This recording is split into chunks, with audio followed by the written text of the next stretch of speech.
Good morning, New York Mets Nation, and welcome to the Bat Cave. I'm your host, the Bat Fry, Kenny Fry, and it's opening day. It's finally here. How exciting, right? I love the fresh start to a new season, and anything's possible. Anything's possible. Everybody's 0-0, and every year you get to hear the funny joke after the first game. If your team wins, like, oh, maybe they'll go undefeated, 162-0.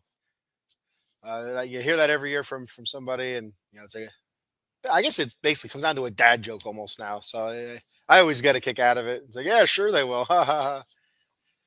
So uh, lots of fun. Like I said, anything's possible.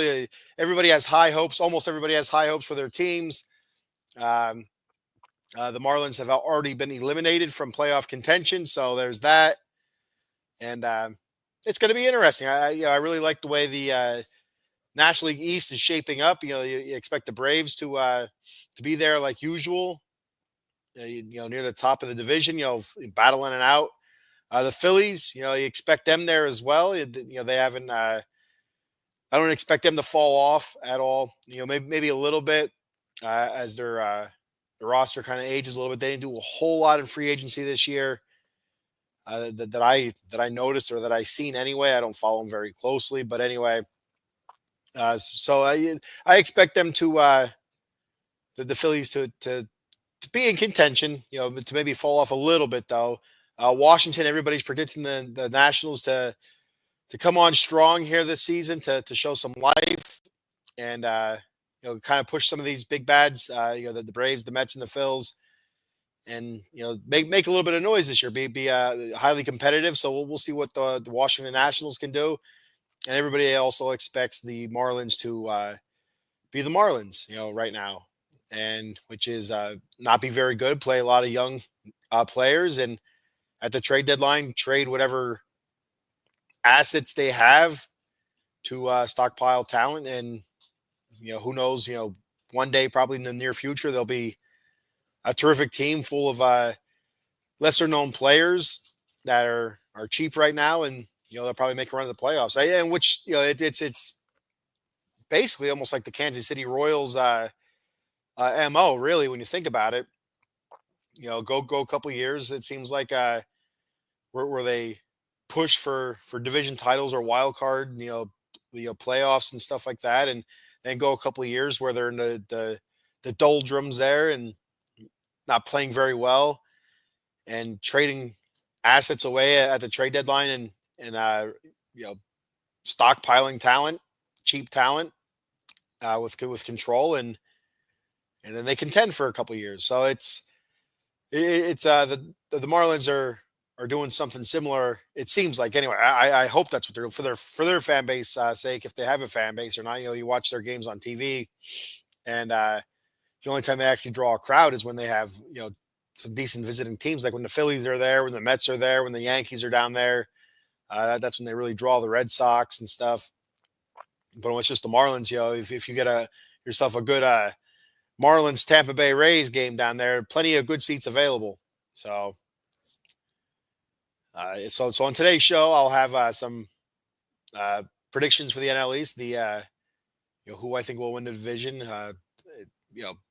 records, kind of a scale a little bit. I'm not gonna guess exact record. I was pretty close last year with the Mets, and I expect to be pretty close again this year. But you never know what can happen. Injuries happen to anybody. And sometimes guys play better or worse than than what's expected, and that affects your record and your outcome. So yeah, so it's going to be exciting, and so I'll be doing that. I'll talk a little bit about my predictions for some of these everyday players for this season. Talk a little bit about the Mets roster, the everyday players, and then your pitching rotation and bullpen. Take a look at the starting lineup, projected starting lineup, because they didn't release a full starting lineup yet for the Mets for today, and also for the Houston Astros. So the only thing we know for certain, for 100% certain, is that Clay Holmes is pitching for the Mets, and Framber Valdez is pitching for the Astros. That's what we know for certain. Now, I mean, for certain, we can say yes, Lindor's playing, so Soto, Alonso, so on and so on.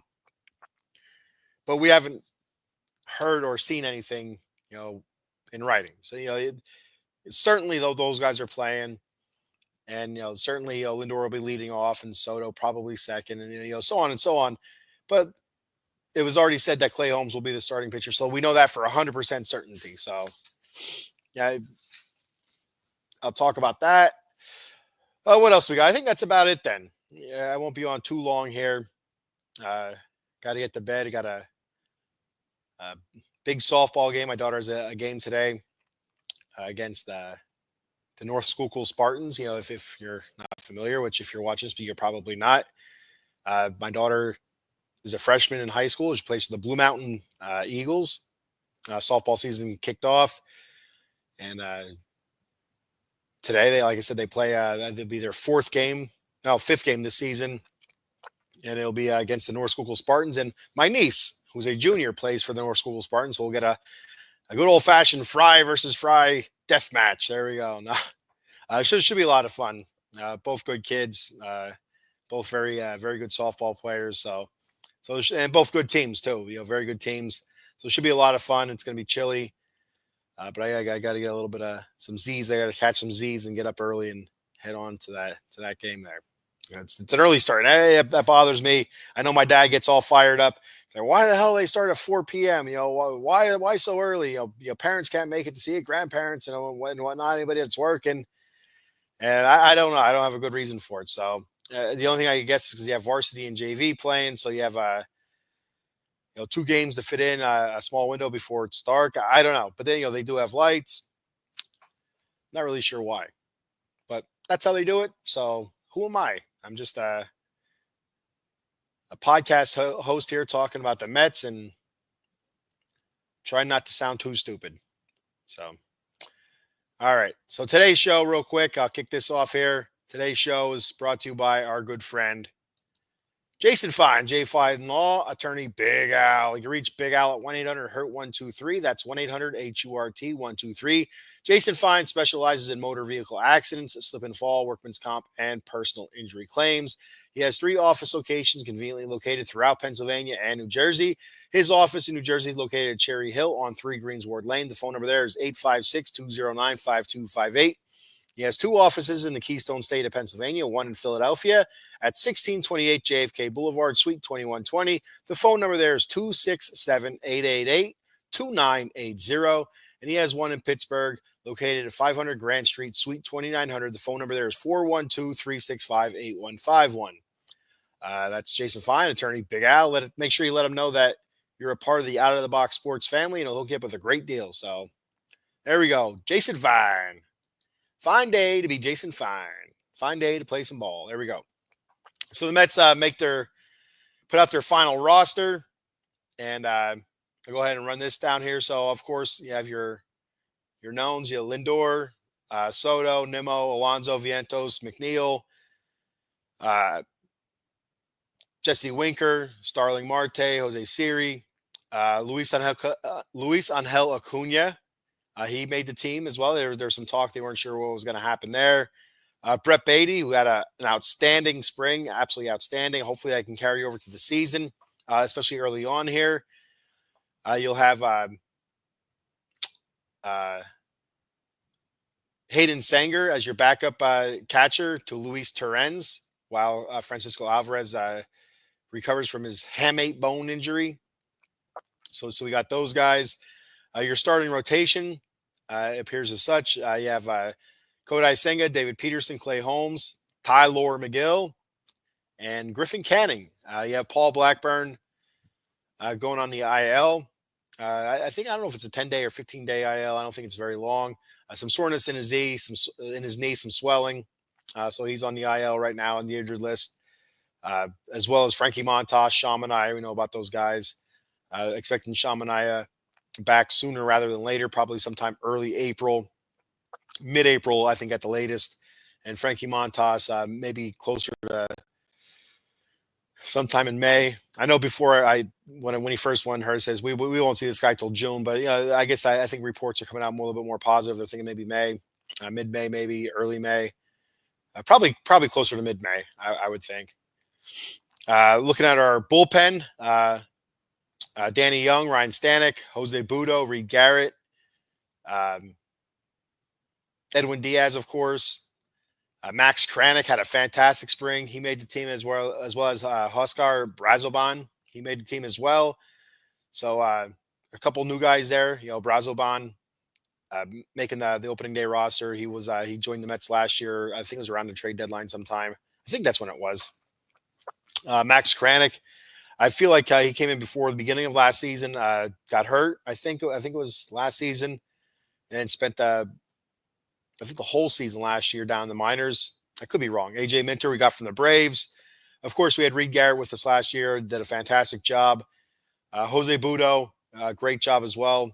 I mentioned this a bunch of times down the stretch. Struggling a little bit. I don't know if he gassed out or what it was. But also, the Mets bring back Ryan Stanek, who they picked up at the trade deadline last year. And then we also have Danny Young. So Edwin Diaz looking for a better season than last year. Had a good season overall. If you look at it in a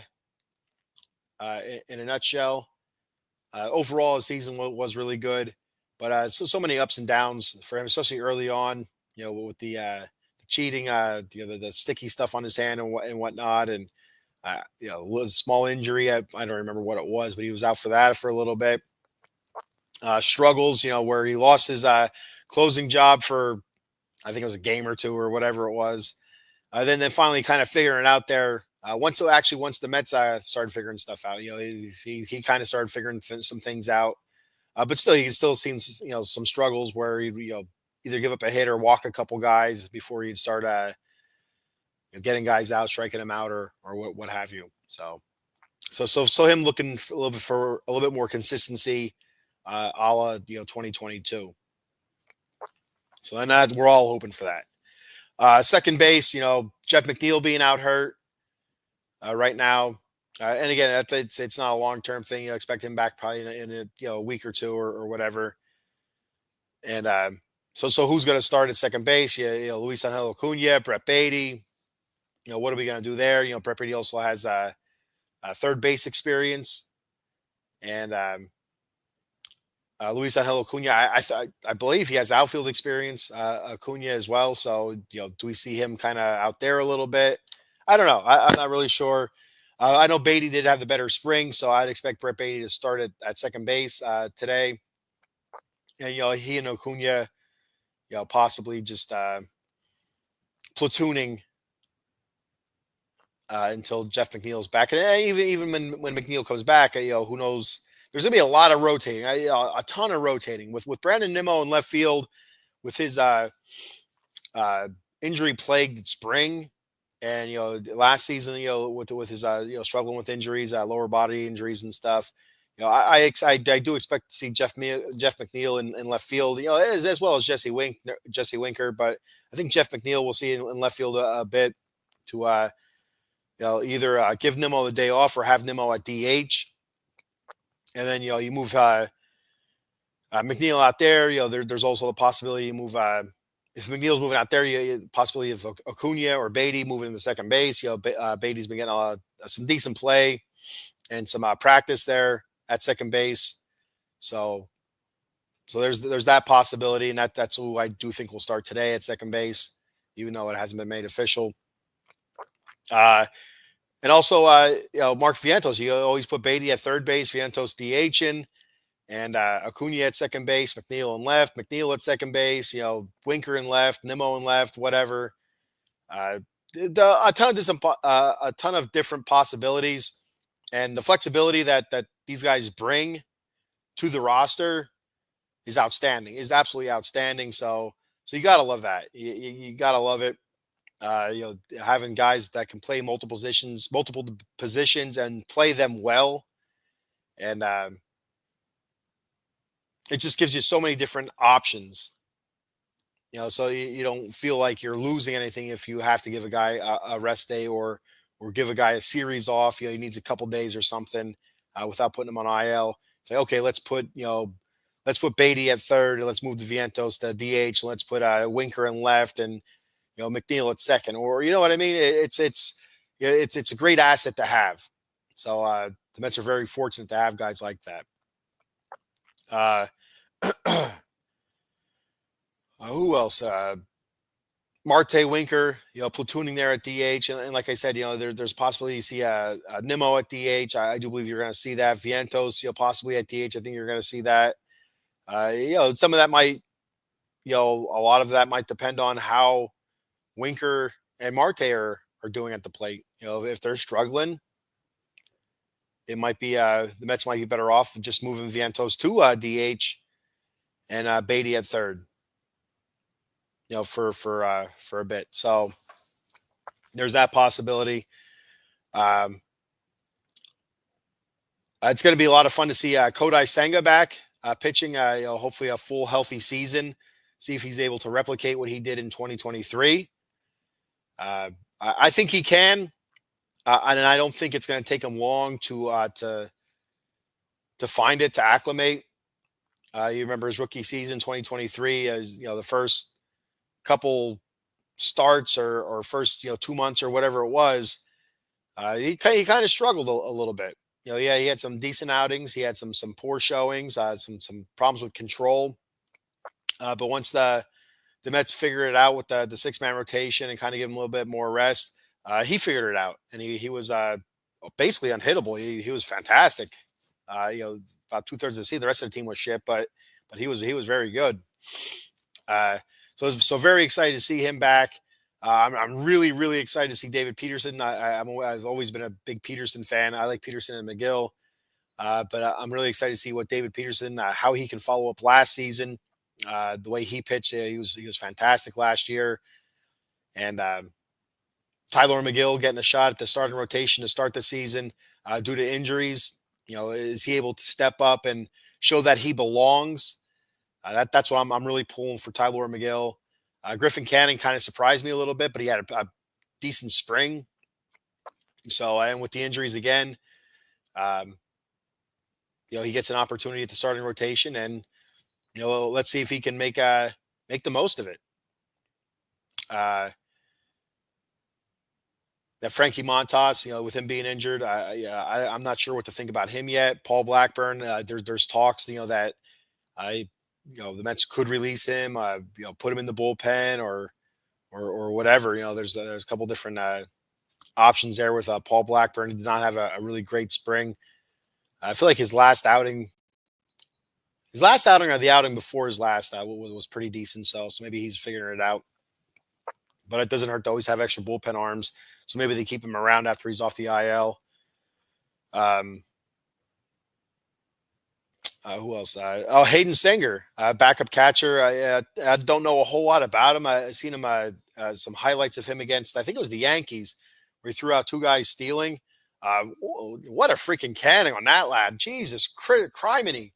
I mean, he had those guys by a mile, and it was just an absolute dart, from behind the dish, and really, really good, very positive.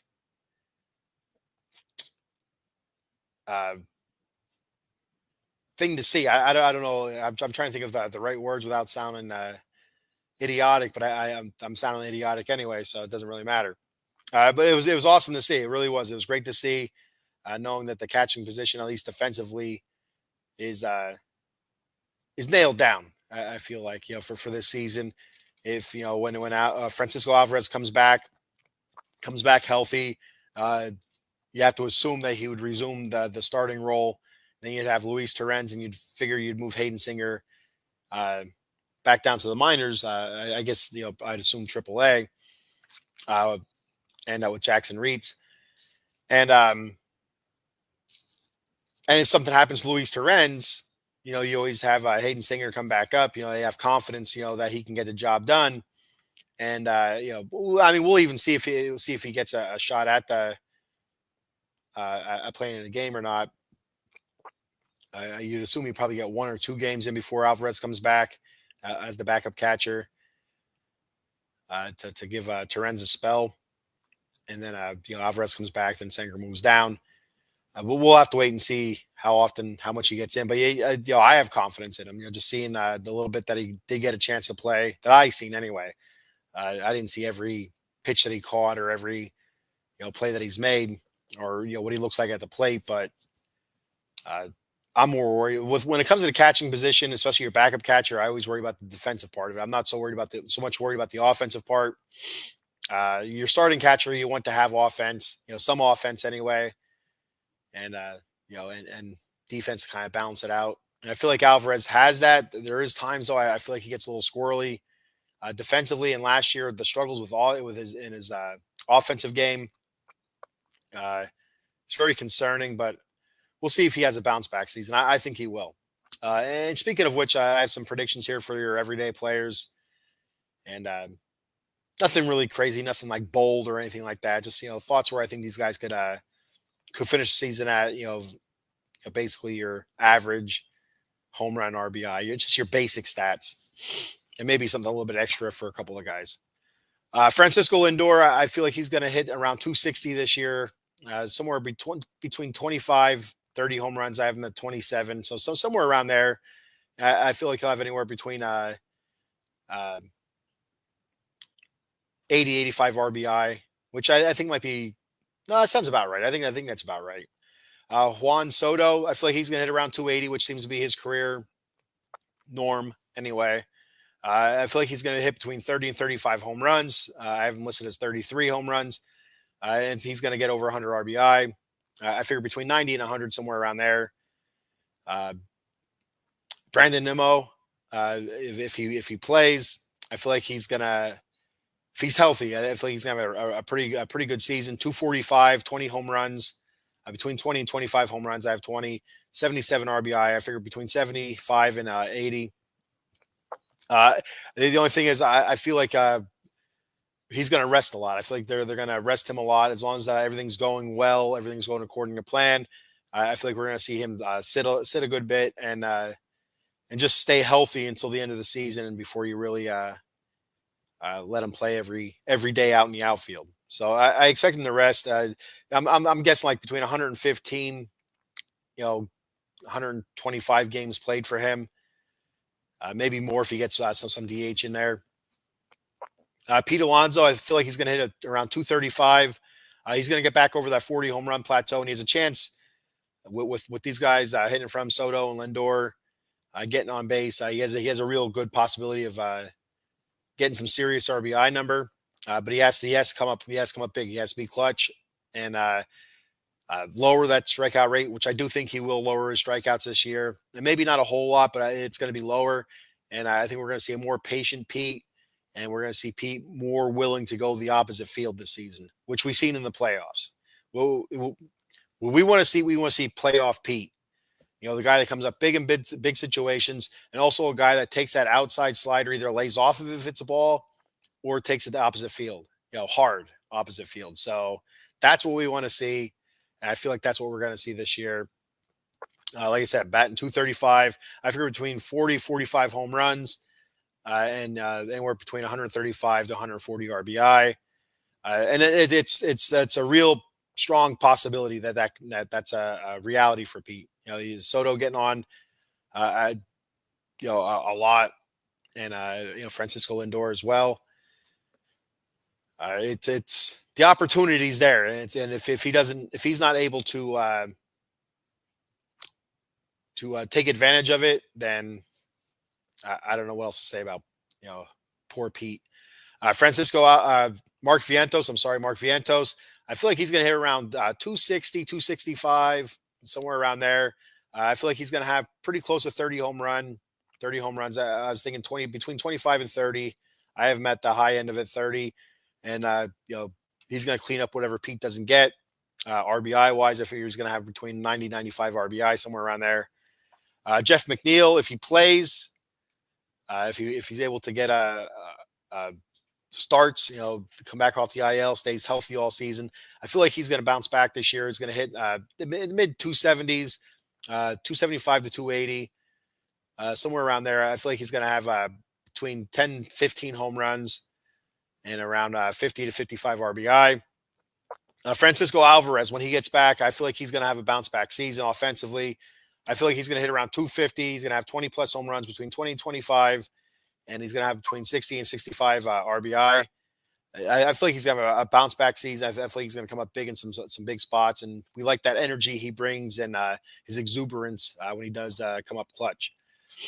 Jesse Winker, I feel like he's going to hit around 245 between 10 and 15 home runs, around 40, 45 RBI, somewhere around there. Starling Marte, probably around 260, 265. I feel like he's going to have between 10, 15 home runs and, about 35 to 40 RBI. I feel like he's going to get traded this year. I feel like he's going to get traded around the trade deadline. Somebody's going to need speed, outfield depth, and they're going to need somebody with his experience. That's what I feel. I feel like it's going to happen. And I feel like the Mets are going to deal him and maybe even eat some of that contract. Jose Siri, starting out there in center field, I think he's going to hit around 210, 215, which seems to be right for his career. Around 15 home runs, 15 to 20 home runs, and around 40, 45 RBI, somewhere around there. Brett Beatty, I think this is going to be his season. I feel like he's going to have a breakout season this year. Just you go the spring. He's had good springs before. So this spring felt different. It felt more zoned in than past springs. I just feel like the dude is locked in, and how long can he stay locked in? How much of an opportunity does he get? Is he going to sit on the bench a lot? Does that cool him off? We'll have to wait and see. But I feel like he's going to have a breakout season. I think he's going to hit around 270, 275. If he gets the opportunity, if he gets a lot of playing time, I feel like he's going to hit around 20, 25 home runs. But if he's just a bench player, I can still see him hitting around 270, 275. I think the home runs will be a good bit less, probably between 10, 15. And I don't think we see the hot Brett Beatty. We want to see the hot Brett Beatty. I feel like he's going to have to get a lot of playing time to continue that. And Luis Angel Acuna, I feel like he's going to be up and down this season between minors and the big league roster. So I'm not really sure what to put on him. So, but I do feel like if he does get some decent playing time, it's going to be the low 200s, like 220, 230, somewhere around there for batting average. Home runs, I wouldn't go too much, between 6 and 10. But I feel like stolen bases, I think that's where he's going to come up big. If we're able to get guys on, he can pinch run, or if he's able to get on, stealing bases, I feel like he could be a 15 to 20 stolen base kind of guy if we get him out there a lot. I feel like Lindor is going to be 25 to 30 stolen bases as well. Got a comment here. First one of the day. And our boy Jonathan checking in. Dawn of a new era. Yes, absolutely. Super excited. I love opening day. Like I said earlier, Jonathan, opening day said anything's possible right now. Everybody is 0-0. Anything's possible. Everybody's excited about almost everybody's excited about their team. And the Miami Marlins have been officially eliminated from the playoffs. So gotta kick somebody while they're down. Let it be the Marlins, I guess. But yeah, dawn of a new era. It's exciting. You got the Soto era starting. Vientos. Can he replicate what he did last year into a sophomore season? Guys like that. Lindor, can he build on what he did last year? It's really broke out last year, finishing second in the MVP voting for the National League. And Sean Manaea, can he build on what he did last year once he comes off the IL? Senga, does he bounce back from the injury? Lost season last year due to injury. Pretty much lost season. A lot of big questions. So looking at our starting rotation, like I said, Senga, Peterson, Clay Holmes, McGill, and Griffin Canning right now, and Blackburn, Frankie Montas, and Sean Manaea all out injured. So once those guys come off, your rotation is gonna alter, and we'll see who's pitching well and And if the Mets stick with a 5-man rotation, they go 6-man and remove somebody like one person from there. We'll see. It's basically down to Megill and Canning, so you can grab a spot there if the Mets decide to go to a 6-man rotation or not. And we'll see. Like I said, I'm a big fan of Tyler Megill, but I think Tyler Megill might be better suited in the bullpen. And it could be Griffin Canning. I've heard talk of Blackburn being put in the bullpen or being released or what have you. So we'll see what happens there. He kind of struggled this spring training a little bit. I feel like Senga's going to have a good season this year. I really do. I think he's going to bounce. He's going to replicate pretty close to what he did his rookie season. Maybe he does a little bit better because he's able to kind of use his experience from his rookie season and kind of apply it to this year. What not to do, what to do, what helps him get extra recovery time in between starts and whatnot. We'll see. And I feel like he's going to lead the team in strikeouts as well. I think Clay Holmes, he had a great spring. So we're expecting big things from him. I think there's a real opportunity that he can end up being the ace of this rotation. If he's able to come in, if Clay Holmes is able to start and pitch the way he did in spring training the whole season here, if Singh is able to replicate what he did his rookie season, Peterson's able to replicate what he did last year, and then you get Manaea back if he's able to replicate what he did last year. I'll tell you what, the Mets have a dominant rotation then. But it's all if. It's if. We haven't seen any consistency from any of these guys yet to be able to say, they will, to really put money on it. None of these guys are money because we just don't know.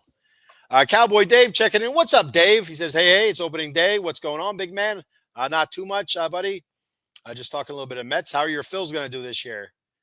I did mention them at the beginning of the show. I said I felt like the Phillies didn't do a whole lot this offseason to their roster.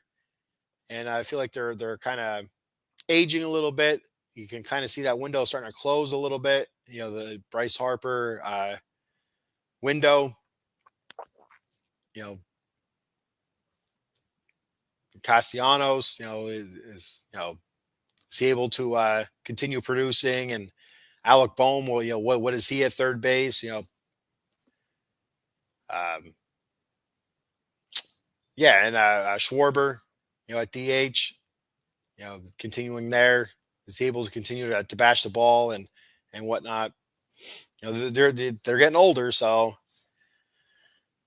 it's going to be interesting what the Phillies are able to do. And the pitching staff is still their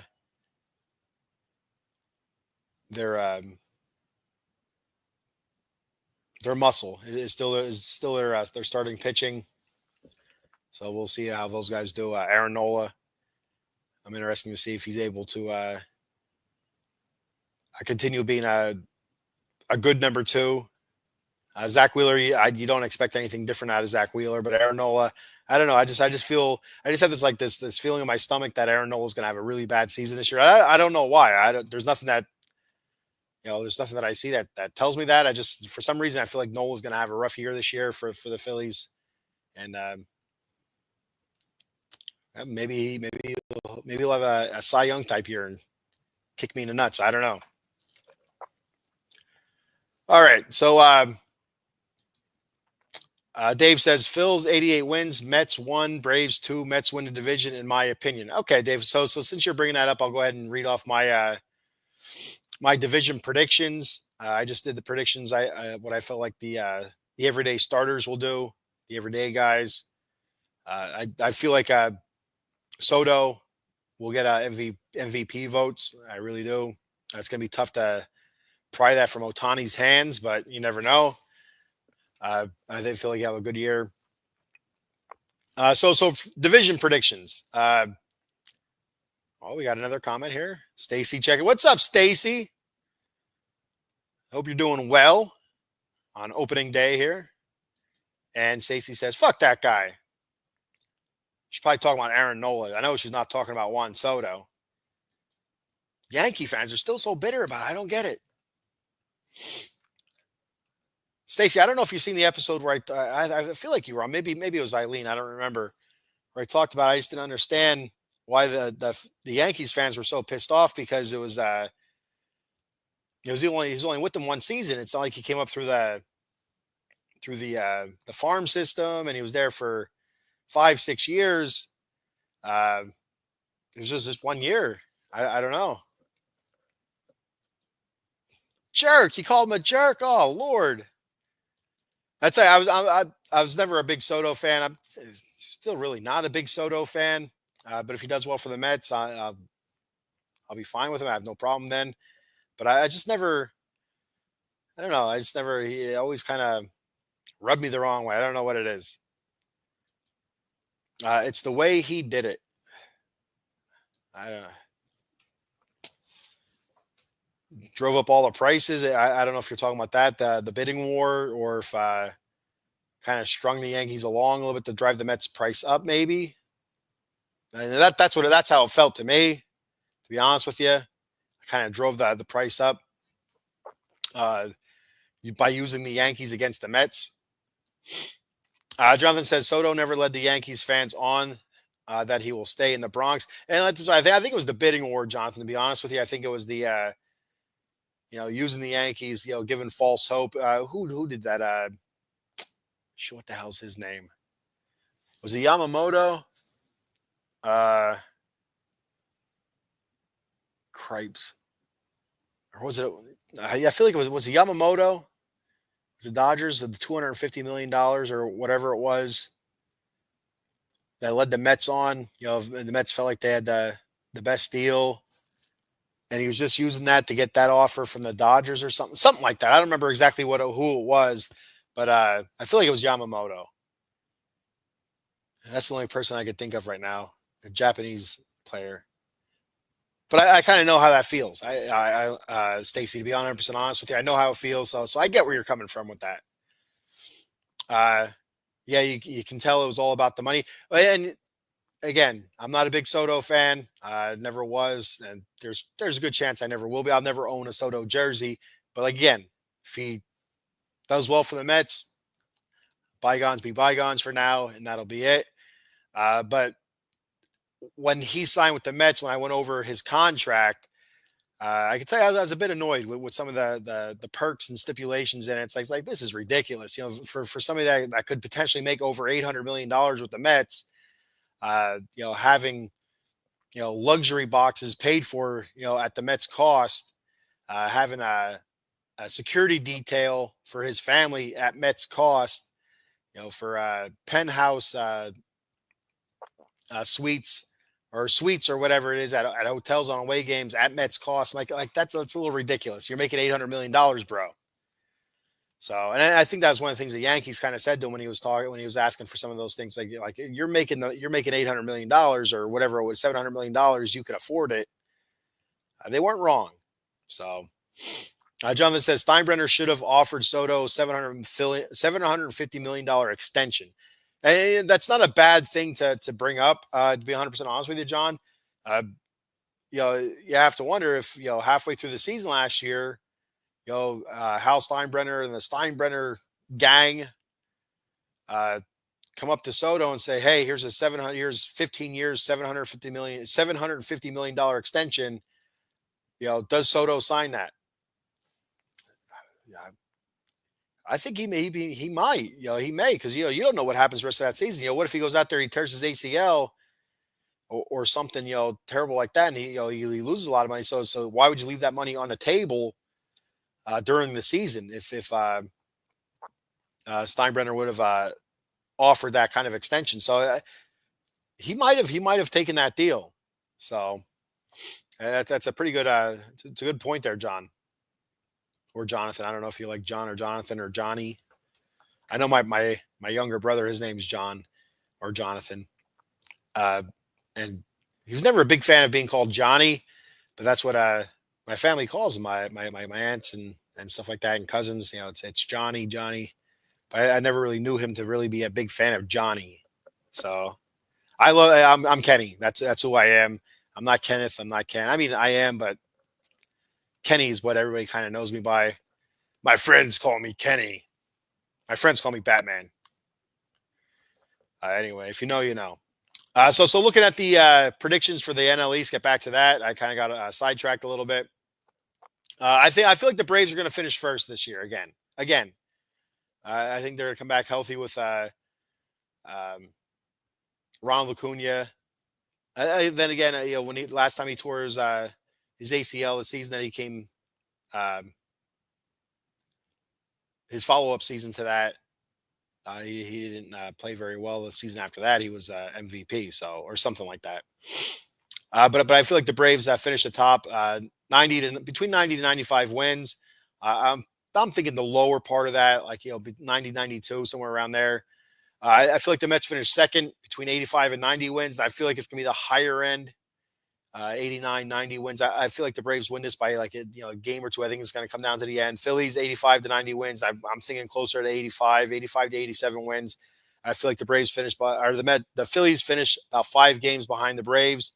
Again, those 3 teams going to be clumped up together all season. I feel like, and I just don't feel like any one of these teams are just going to run away with it. They all have holes. They all have big time players as well.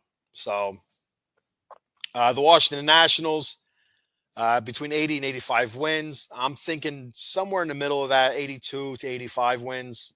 I feel like they finished probably closer to between 7 to 10 games out. Maybe closer to the 10 games out of first place, but still lingering around where, hey, if they're able to go on a run or whatever, maybe flirt with some wild card talk or whatever. Miami, I will finish dead last. I don't know, between 70 and 75 wins, maybe less than that. I don't think it's going to be a very good year in Miami. Dave says, I see the Mets going with Clay Holmes today on the hill. Wow. So since you bring that up, Dave, we'll segue into the starting lineups. The projected starting lineups. Now, the official starting lineup isn't out yet, but the projected starting lineup is Lindor batting first, playing shortstop, Soto 2, playing right field, Alonso batting third, first base, Vientos fourth at third, Nimmo fifth in left field, Marte sixth, DH. Now this is where I kind of disagree with the projected lineup. They had Luis Torrens batting seventh and Beatty batting eighth. I have Beatty batting seventh, playing second base, and Luis Torrens batting eighth, catching. Jose Siri batting ninth and playing center field. Clay Holmes pitching. For the Astros, again, this is projected. Altuve leading off. Isaac Paredes batting second. Yordan Alvarez third. Christian Walker fourth. Yanier Diaz batting fifth. Jeremy Pena sixth. Cam Smith seventh. Mauricio Dubon eighth. And Jake Myers ninth. And facing Framber Valdez, Richard Youst. And see, that's the beautiful thing, Rich. I mentioned this. You probably weren't on the beginning of the show. I said the beginning of the show, opening day, anything can happen. Everybody has high expectations for their team. And right there's proof. You think the Philadelphia Phillies, you think the Sillies, the Filthies are going to finish in first with 95 wins? You're nuts. I'm just teasing you, Rich.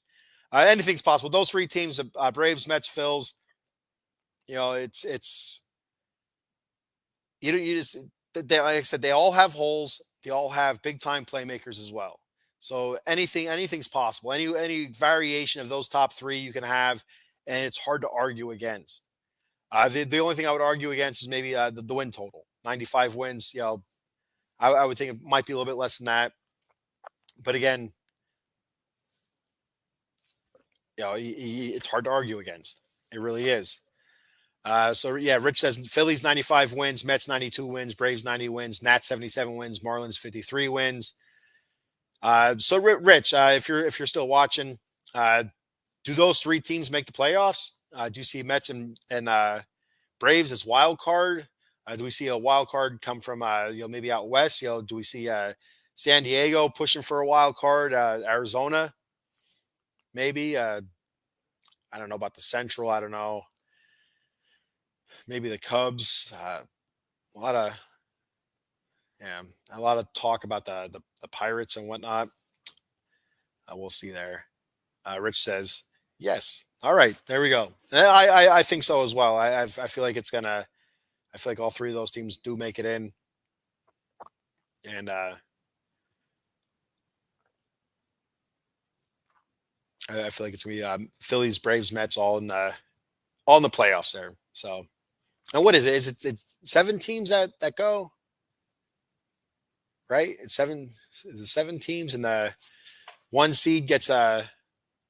Oh, is the 1 and 2 get a bye, or is it 16? I don't remember exactly the playoff structure anymore. So far from it. Jonathan says the time for talking is over. The Mets need to hit home runs and win. The owner is spending a fortune on the Mets. 2025 World Series or bust. And the time is now. John Cena. The time is now. His whole song there, and what have you. The Mets need to get guys on base. And when they get the guys on base, they need to get them in. That's one thing where we really struggled at the last couple seasons is runners in scoring position. And whether, if it's through the home run, great. If it's through extra base hits, great. Just got to figure out how to get those guys from second base and third base in the score. And the Mets will be fine. So, if their pitching staff falters, they do have the offensive talent to carry it. But they got to figure it out. They have to figure out how to knock runners in. Cowboy Dave says, "Rich, go crawl in your hole. Mets win the division." Dave, you're a Phillies fan. Dave, you're a Philly. You know what, Rich? That's a Cowboys fan talking. So I don't know, Rich. Is that a Cowboy fan calling out an Eagles fan? Maybe, I don't know. The winner of the Central will only win 87 games. And it's 6 teams, yeah, and that's what it seems like year in and year out. That's what it's like, and they all kind of muddle together too. But they all have a low win total for the most part. Jonathan says the 2025 New York Mets: one job, one mission, one goal. Man, you're like, John, you should be making T-shirts right now with all these slogans on here. I like it. Rich says, Dave, if the Mets rotation can perform and Alonso protects Soto all year, maybe they do. And that's the thing. Like, if I said it before, there's so many different ifs in this. If Senga can return to what he was in 2023, if Peterson can replicate last year, if Sean Manaea comes off the injured list and he's able to replicate last year, if Clay Holmes can be a starting pitcher, not just a reliever, it's if a lot. If Alonso is able to, return to his slug form and protect Soto. If Nimmo's able to stay healthy, if Francisco Alvarez is able to finally be the offensive talent that we all know that he can be at catcher. So there's so many different ifs. If Brett Beatty can finally be that the Mets #1 overall prospect that he was, and perform at the big time. It's all a ton of ifs. And if it all comes together, you don't know what could happen. Anything can happen. A lot of ifs last year too. Mets nickel and dime their rotation and if they're able to figure it out, maybe they can do something with these guys, or these guys all tradable assets, just for the Mets to rebuild their farm system and save on some cash for this year. There's all that talk last year. So it's every year you come into a season with a pile of ifs. It's if you can turn those ifs into W's, and it won't really matter. And turn those W's into WS's, World Series, doesn't matter. Jonathan says Cowboys rumored trading Dak Prescott. Oh, are you being serious, Jonathan? Like, where they trading him to? Probably the Browns. Rich says Cowboys haven't been relevant since '96. Damn, Rich, that's fighting words. The Phillies' downfall is the whole team goes cold for 5 or 6 game stretches about 4 times a year and in the playoffs. And so it's I don't know.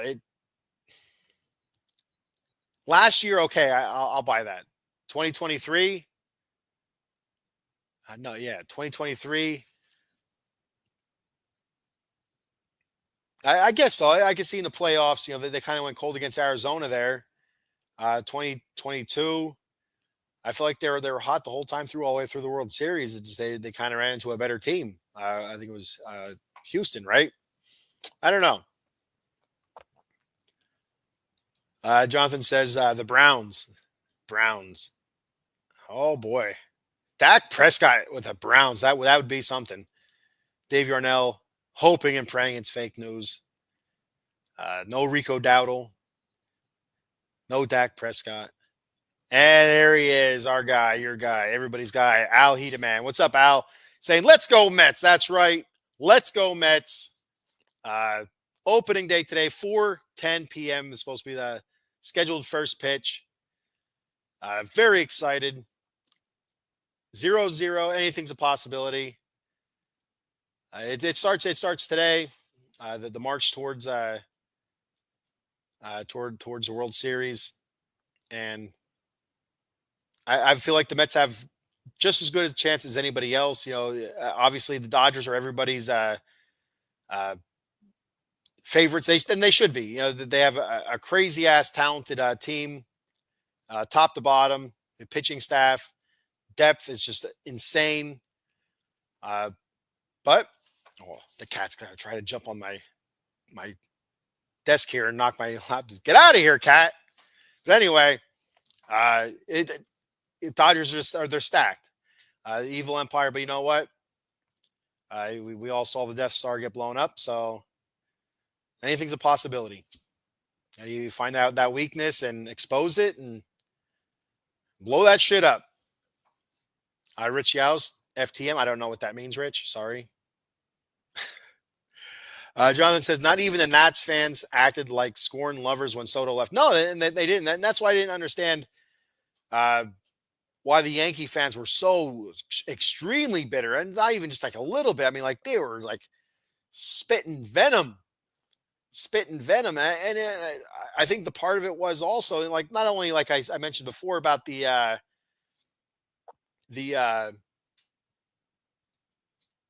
felt like they were Soto was using the Yankees as leverage to get the Mets price up. But I feel like the Yankee fans kind of, made themselves believe that he was definitely coming back. You watch so many clips where people are, they have, what do you call it? It's the content creators talking to Yankees fans, about Soto. Oh, do you think Soto will return? And like, or is he gonna? Is he going to go play for the Mets? And, everybody, all those Yankees fans are like, oh, he'll never go across town. They're the losers across town. He wants to be with a primo organization. I felt like they talked themselves into that he was definitely going to stay. And I feel like that's part of it as well. Dave says it is fake news. I'm telling you. Rich says, I don't know what that means. I can't read that. Sorry. I don't have what? I don't have I can't think of the freaking words right now. Words are escaping me, Rich. I don't have a translator, Google Translator on my laptop. FTM and those letters you put up there. I can. These ones I understand. LGM's Let's Go Mets. Obviously, that's obvious. FTM, I don't know. That doesn't register with me. And if Al Hedeman's still watching, hey there, Al.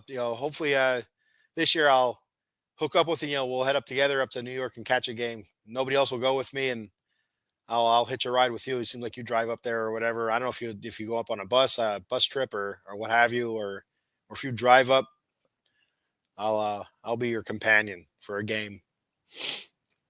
Rich says it's going to be a great competitive year, and it is. It's going to be a really great competitive year in the NL East. It should be a lot of fun. There's no reason to believe that any one of these teams are going to run away with it. So it should be a a long season of fans loving their team, fans hating their team, fans loving their team, and fans hating their team, and constant bickering and poking each other. Your team sucks, all choked, all that good stuff. So it's going to be a lot of fun. So, all right, that's all I have for today. Get the hell off of here. Like I said, my daughter has a softball game today, so I need to get some sleep.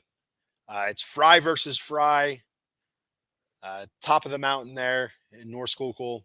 If you don't know, uh, North Schuylkill, they're northern Schuylkill County. They're up in the mountains, and we're Blue Mountains, southern Schuylkill County. We're the lowland people or whatever they call us. But anyway, Fry versus Fry should be a lot of fun. Both good kids and both very good softball players, and I can't wait to watch them. Last two comments. I just hate Taijuan Walker. He's about, and so Rich, I don't know if you watch the Sully Squad, and I don't even know if my comment made it up on the up on their show or not. But I commented, was watching it on X. They were talking about their starting pitch, and I said, and I put on there, said I think you guys should start Taijuan Walker, and there was no comment. They didn't post or anything like that. So I don't know if they just didn't see it or didn't go through or what have you, or they said, no, we're not putting that garbage up there. I don't know. Rich said, go North Schuylkill. Rich, you can suck it. Al says, I drive up to see them at Citi Field, going to San Diego later this year. Oh, there you go. That should be a fun trip. Well, one of those games up at Citi Field, if you're looking for a co-pilot, I'll hit you right with you. I was always curious to see how it is to get up there. If it's tough. I went up years ago with a former coworker and friend. Dave Kaiser, big Mets fan. We went up to I guess when I was we went to Shea Stadium I think once, and I think we went up to Citi Field once. And he drove, and we had so long ago I had MapQuest papers in my hand, and I got us all fucked up in New York. So I'd be interested to see how it is to drive up there with GPS or however you do it and whatnot. But yeah, I'd like to get up there to a game and actually watch a game with a Mets fan. And like I did with Dave, we had a good time when we went up there, myself and Dave Kaiser. But it's been a while. It's been too long. When I go to Philly to watch the Mets play the Phillies, I got to be quiet because I'm afraid I'm going to get beat up. And no kid wants to see their dad get beat up. My daughter Emerson, she's a Phillies fan, so she's rooting for the Phillies. Obviously, when we go to a Mets Phillies game, and no young girl should see their father get beaten up by a bunch of drunk Philadelphia slobs. So, Rich says, "Good luck to Jordana and Emmy." Thank you, sir. Dave Yarnell says Faith starts next Tuesday for school team. There you go, buddy. Good luck to Faith. Who's she playing for? Delco, right? Down there in the Philly suburbs or whatever. I think she plays for Delco. Junior high, is it, Dave? Let me know. Al, sounds good. All right. Well, we'll make a plan up then, Al. I'll be in touch with you sometime throughout the season, and or you let me know what games you plan on going to this year. If you already know what games you're going to, and I can look at my schedule, we'll figure it out. Hey, speaking of which, Fry versus Fry tonight. Yes. Good luck to Jordana. Like I mentioned, I'd also like to throw another shout out Jordana's way. I saw her mom posted on Facebook yesterday that she's was I guess welcomed. I don't know if that's not the correct word, but I have never been in this society, but she was welcomed into the honor society. So there you go.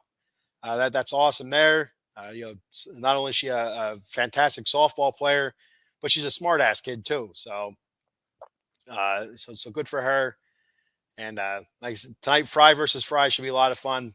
Both kids. I hope they both do well, and make some good memories here. Dave says Faith plays for the Delco Outlaws. Is her travel team. Okay, so Prospect Park is her school team, and so she'll be starting for her school team. Junior high, or she's not in high school yet, right? So I assume it'd be a 7th, 8th grade team, maybe. Let me know. But good luck to Faith anyway for when she starts next Tuesday. And all right, so that's all I have for today. Real quick, check me out on X at the Batcave OOTBS.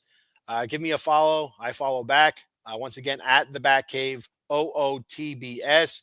My YouTube channel at the Batcave _ OOTBSE. Subscribe to my YouTube channel. I post different type of content on there as well. I'll talk about the Kings. I do some shorts on there and go live every once in a while on YouTube for a couple minutes to talk about Kings, Raiders, Mets, whatever. But more importantly, follow us at Out of the Box Sports on X and on YouTube and Facebook. On X and YouTube, it's at OOTBox Sports. Give us a follow and subscribe to the channel. I appreciate it very much, and keep growing the brand here. We have different shows coming up here very soon, so a lot of neat things on the horizon. And if you want to help me out, check out W Energy Drink. That's at www.w.gg. Use my promo code TheBatCave for 10% off your order. It's a jitterless energy drink. And they had some great flavors. Right now I'm drinking I'm not big into anime, so I really don't know the show at all, but it's a Solo Leveling. I'm told that's the name of the show. But this, I can't remember the name of the drink, but it's a mixture of blue raspberry, and grape. And I hate raspberry, and I talked about this last week. And if you're new to the show, I'll go over it one more time, but this is the last time I want to talk about raspberry. So raspberry, I hate raspberry. I hate the smell, the taste, the look of raspberry. I feel like strawberry and blackberry came across each other at a bar. Both got drunk. Both got a little bit too friendly with each other. Went back to strawberry's apartment. One thing led to another. You have blackberry, making sweet fruit love to strawberry. Then whatever the gestational period for giving birth to a raspberry is, that's 9 days, 9 months, 9 weeks, whatever have you. That's how raspberry was born. Blackberry and strawberry had a drunken fling, both embarrassed by it, and now you have raspberry, just ruining everything. But I will say that W Energy drink, Solo Leveling, is blue raspberry and grape, actually tastes really good. And I hate raspberry. I wasn't going to buy it, but I'm like, I'm going to try it anyway. I want to try all the different flavors. They have a ton of different flavors there. I just did Dragonade, which was dragon fruit and strawberry lemonade. That was fantastic. Calio Cream was mango and orange creamsicle. That was awesome. And I also have Tiger's Blood, and I can't remember the mix for that, but I just didn't open that yet. I'll talk about that more once I open it and try it out. So W Energy drink, check it out. They have some cool looking shakers there as well. I got a couple of their shakers and some different swag, but check out their energy drink. They also have hydration drinks as well. If you're not into Gatorade or anything like that, check those out. They have individual servings for those.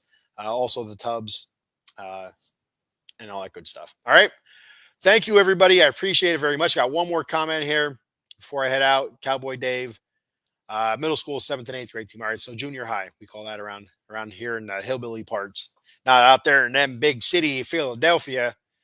Around here in the hillbilly area, we call it the junior high team, and that's how hillbillies talk, I think. I don't know.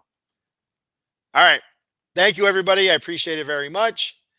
And of course, like always, let's go Mets. It's opening day. Today's the start of our march to our World Series. Let's bring it home. So tune in again next Wednesday. I'll be talking Mets. Hopefully, I'm recapping lots of wins. So talk to you guys next Wednesday, 9 a.m. Same bat time, same bat channel. And once again, let's go Mets!